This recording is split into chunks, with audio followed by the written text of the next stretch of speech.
Last time I talked about side effects, I mentioned a persistent dizzy feeling that didn't feel like low blood pressure. I took a few days off of finasteride and then I started up again every other day, and things have been fine since. I did feel dizzy one time again with my new dosing schedule, but something tells me that maybe it's not finasteride related. The sexual side effects were not what I was expecting. I'm going to be explicit, but not too graphic, because I hate when people are vague about the sexual side effects. Like, what does that mean when people say that? In the first 30 days, my life-giving body fluid was a little watery and kind of chunky, which is pretty gross sounding, but today, thankfully, it's normal. There's nothing weird about the consistency anymore. And that was the one and only observable change, and it was temporary. Now, I thought I was making less fluid. I did recall a dull pain in my testicles before, and I've even had my fair share of paranoia, thinking that my member size has shrunk. But I honestly don't really have much recollection of these things or data to kind of go into detail or to comment on them. And the reason why is because those are just kind of normal variations that happen. And I don't want to spread the nocebo effect to anyone who's susceptible to it if they're a little more anxious or afraid, because the more you think about or focus on these things, you'll just kind of manifest them yourself. Your body does go through hormonal changes when taking finasteride, and I'd be lying if I were to say you wouldn't experience any of them. But when compounded with the normal stresses of life, losing your hair, just getting older, I feel like normal variances in your body can be misconstrued with sides. One of those variances is going to be libido, or your sex drive, and that is one I'm still evaluating for myself, mostly because everything seems fine, but let me explain. A few months ago, I lost my childhood cat that spent every minute with me during the pandemic as I worked from home. Over the summer, I lost my best friend who has shaped my life and who I haven't seen in person in years, and now I never will. And before 2020, I had a traumatic breakup, and I didn't have a Thanksgiving or a Christmas, and hair loss was thrown into the mixture of things. So yeah, when a year rolls around and we're in this lockdown state, I wasn't exactly feeling super horny around December time for the most part.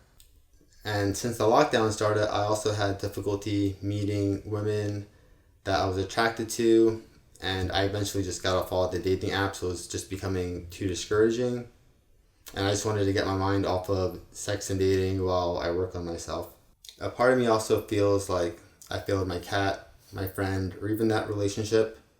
I don't want to get too off topic, but I felt like I could have done more about those things. And after losing so much of what was considered sacred to me, I just dove into work with the idea that if I become wealthier, stronger, smarter, I will be in the position to save that person next time. And no, I do not think this is healthy. My priorities just shifted to different things. I wasn't so interested in getting my sexual needs met, but it's not like that they didn't exist.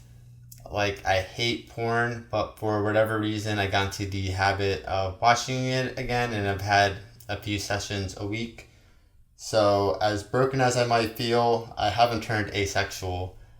I've gone months without watching porn, and I'm not really big into self-pleasure. So if this ugly habit resurfaced, my libido must exist still. I just don't like having sex if I'm not feeling 100%.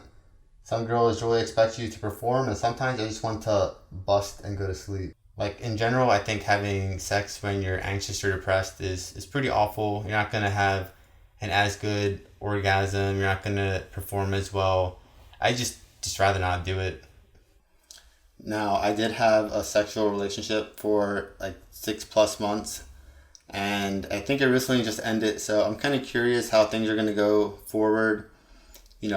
Was I taking sex for granted, and maybe I just kind of felt apathetic because it was available to me, or am I going to just get like super horny from not having any like kind of sexual release with a human? Or am I going to just find out that finasteride killed my sex drive?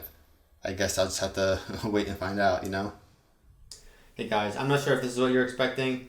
I'm not even sure if this is what I was expecting. After watching the video though, it seemed like I just kind of talked about a high-level overview of my current mental state. But really, I think that's what you do want to hear, because libido is affected by stress, anxiety, sleep, your body fat, whether if it's too low or too high, your diet, stress, medication. The list goes on and on. Morning wood isn't some kind of standard you should be measuring your libido by. It's something that actually kind of goes away as you get older. And if you're around in your early 20s, you might just kind of be coming off of that, that zone where you're always kind of waking up like that. And really, low libido is like a self-reported thing. There's not, or I should say subjective, which is what the other YouTubers are saying. Because I had to do some research myself after recording the video, because I started to wonder, how do you actually, qualify low libido? So then it started feeling like I didn't know what I was talking about. But all the things that I kind of covered in the video actually were kind of accurate descriptions of libido. There's really no good way to measure it. And how do you measure someone's libido if they don't have a sexual partner? I guess we can take some wild guesses to how you could measure it, but relieving yourself isn't some kind of uncontrollable impulse. So the fact that someone isn't, doing that or whatever, it doesn't really say much about someone's actual sex drive. Like for me, I personally just kind of like to wait till I have sex in person. That's just a weird personal preference and just kind of like a way to motivate myself.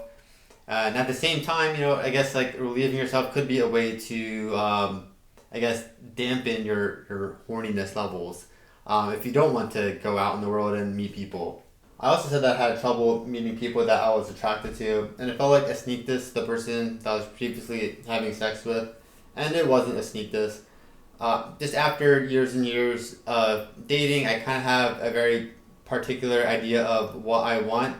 And even though I found her attractive and she's a really amazing person, it's just not exactly what I was looking for. Like right now, I kind of just want to date and meet people and just kind of live a bachelor life. I've been in a lot of long-term relationships and I've cohabitated multiple times throughout my life. And I just kind of want to just be me. Like you shouldn't be dating people if you're like in a hurt or bad state anyways. So, even if I was feeling it in that way, I'm not sure if it would even be a good idea. Because right now I don't feel like I'm a complete person. I'm still kind of like, figuring out my place in life right now. And really, I just don't want to risk getting close to the wrong person again. I think it's just better this way for now. And even though we weren't dating, feelings do exist and develop. Even for me, like I am sad and I do miss her. She was pretty much my quarantine buddy, the person I spent most of my time with in quarantine. So there is sadness there, but I've just kind of learned to just kind of walk away from things. Like I'm not gonna let my emotions kind of stray me from my path. I don't have like a solid plan, but I do obviously have some hard goals, and I don't want to be distracted. Like I'm pretty much busy all day, every day with different things that I'm doing. And if anything in a relationship doesn't fit into that picture, then it's going out. I believe she was looking for something a little more or different than what I wanted, and I don't really want to alter my plans at all. And I also don't want to waste anyone's time, so I feel like, even if it's painful, it's better for me to just walk away. And it is really bittersweet because I also value physical contact, and now I have to be alone again, and I don't even have my cat to cuddle with at night. But it is what it is. Like the reality is I just need to meet more people, but I'm also not ready to meet more people. So I'm kind of in a stuck and weird position. I want to avoid relationships and I want to avoid complications. I did that and things still got complicated. And I just don't want to have those feelings right now. I'll always walk away to protect myself. To sum it up, people and sex are complicated. My hardware is still working. I tested it out recently. And sometimes I had like a little scare, to be honest. And when I look back at my day, I had less than 1,500 calories consumed. I had an intense workout, and I only had 4 hours of sleep. So yeah, it took a little bit more work, but I also, tested out my hardware again today, and things are fine. So you always have to kind of consider all these external factors. It's not just like you wake up and you're always going to feel a certain way. And that's something I just really kind of want to highlight, because when I hear about low libido, people don't go into detail. So it's kind of like, what does that mean? Are you not attracted to your partner? Or it's just too vague. But at least you know that in my situation, I kind of have a lot of personal issues that I'm going through, and I'm just kind of focused on work and kind of building up things right now. I really don't care about sex. I do, but it's just not a good idea for me to be focused on that because it's basically just a big distraction. Now, I do want to remind you that this is just my experience and my feelings. Low libido is an actual, listed side effect and whatnot. And there are also other things that can affect your libido, like blood pressure medication and stuff like that. So if you do feel like your libido is affected, obviously talk to your doctor or just consider the things that you're doing in life. Because that something you might be taking or doing might play into it. Don't assume you're going to have the same exact experience as me. I know my experience, I know my body, and that's why I'm okay with how things are. I'm not scared or anything like that. And also things still work, so I don't really have anything to worry about. So if you're taking finasteride, just try to relax and focus on life. And it should be easier knowing that you're taking the drug that gives you the best chance of actually saving your hair. So there's much less to worry about. Before, I was so anxiety ridden because I wasn't taking finasteride. So I knew that all these things I was doing, there was no guarantee. So I feel so much more relieved than I did 6 months ago. So that's all I have to say about side effects. I have a lot of other stuff I need to work on, so it might not be a while for another video. But if you like this video, please like it and subscribe. I recently stopped smoking weed. It's been 9 days and I feel amazing. I feel a little more, it feels easier for me to communicate. I'm sure you've noticed I'm kind of awkward and stuff like that. And it's because I'm almost always stoned in the videos that I was recording. Right now I'm sober and it feels pretty awesome. And weed actually lowers your testosterone and affects your sleep. So maybe there's some hair gains to be made. So that's probably something I'm going to be talking about soon. I also want to unbox a Derminator. There's lots of stuff I want to talk about.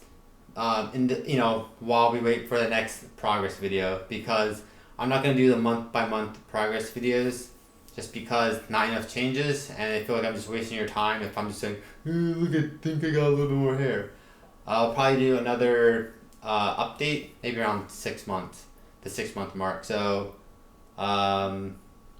maybe April, May. So, I'll see you soon, hopefully. Have a wonderful day or evening, whatever time it is. Peace.